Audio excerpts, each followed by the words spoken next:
Welcome, friends.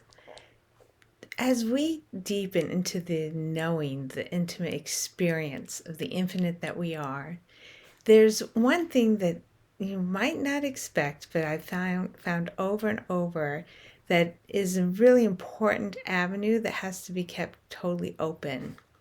And that is our love of the experience of being this particular being. You might call it self-love. We're obviously not really loving a self since there is no self to love, but we are loving the full experience that comes with this body mind. That means loving not only our talents, but loving our limitations, loving our preferences, loving our tendencies, loving our foibles, loving our habitual thoughts as we learn to unravel them, loving all of it.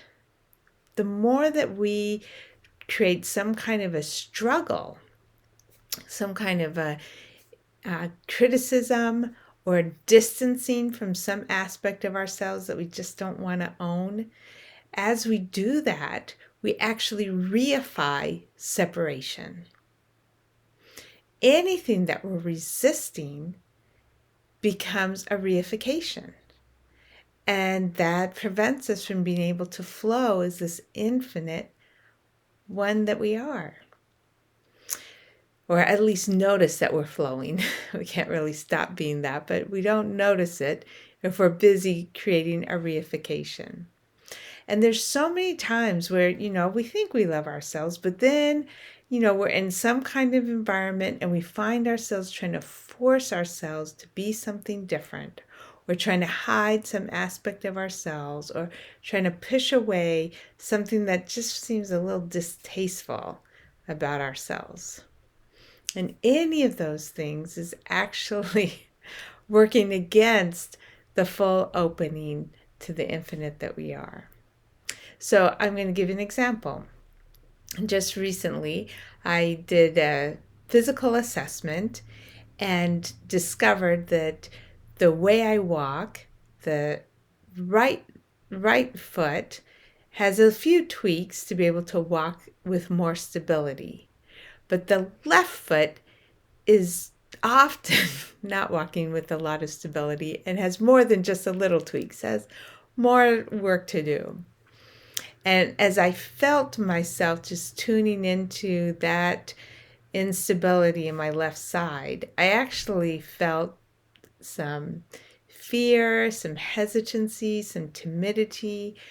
And the first reaction was, oh, I am just overwhelmed by this. It just seemed like this is so ingrained here. What am I going to do? How do I get so much to fix itself? And no wonder I get some injuries and soreness. And okay, so you can see where that chain of thought was going. Now, obviously, that's not self-love. That's, some ideal. Oh, yeah, this is how Lisa should be. And not an embrace of the human experience, the human unfolding, and what's apparently showing up as something to be done, doing these exercises and paying a lot more attention to my left side as I move. It all first seemed like a burden, but that's a reification, to see that as a burden is a type of resistance. Oh, I have to help myself with that. I have to pay attention to that. I have to do these exercises. That's just resistance. So as I tuned into all of this, I could feel immediately the effect of separation. Just, this, glum darkness, really, that I was creating with my thoughts. So I looked and just tried to put it into a more simplistic way of viewing it. I didn't want to see myself as somebody who had, this instability that I was expressing, probably from my emotions through my body.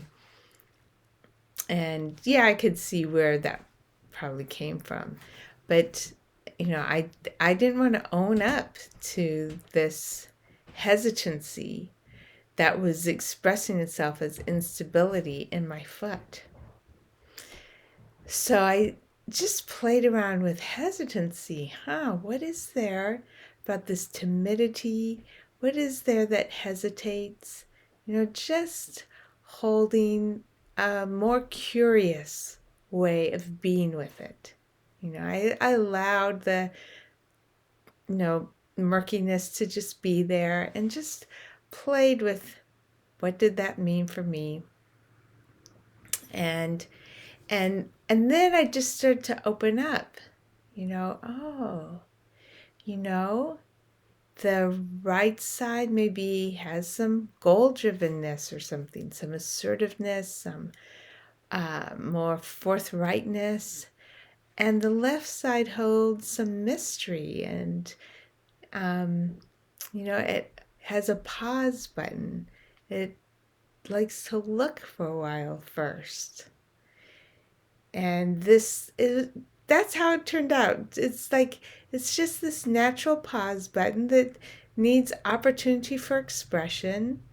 And yeah, when I'm walking, I don't have to do the pause. It turns out if I just bring full attention there, the pause opens and relaxes.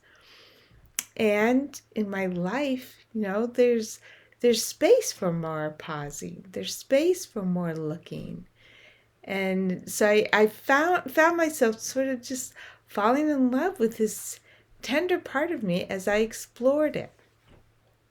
I could also have done inquiry. So say, this hesitancy, this pause, I could say that I don't want that pause, that hesitancy shouldn't be there.